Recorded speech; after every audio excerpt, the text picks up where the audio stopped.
Kuelekea sherehe ya Cheka Afya itakayofanyika kuanzia tarehe 30 Januari katika ukumbi wa Gentoiz Gangilonga, mratibu mkuu wa Cheka Afya amewakaribisha wadau mbalimbali katika tukio hilo. Pia ameelezea umuhimu wa tukio hilo. Kwa nini ila Januari? Ni kwa sababu shughuli nyingi au majukumu mengi mazito huwa tunakutana nayo siku ya kipindi cha Januari.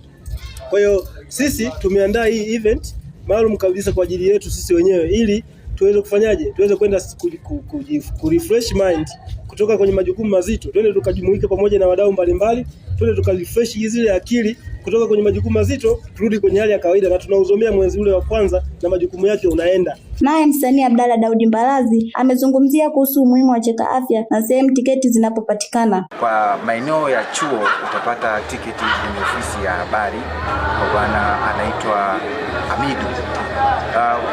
Kwa bei zetu ni kuanzia shilingi 10,000, 20,000, 50,000.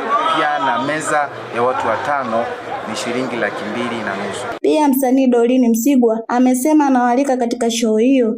Nawakaribisha kwenye show yetu tarehe 30 Januari Gentoiz Hotel.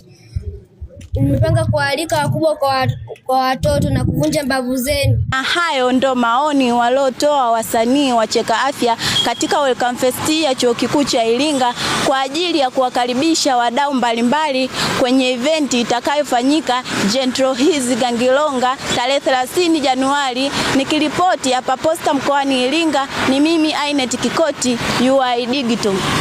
Mtazamaji, huyo ni Ainet ametupitisha viwanjani. Kabla ya kuhitimisha taarifa habari, tupate neno kutoka kwenye lugha adhimu ya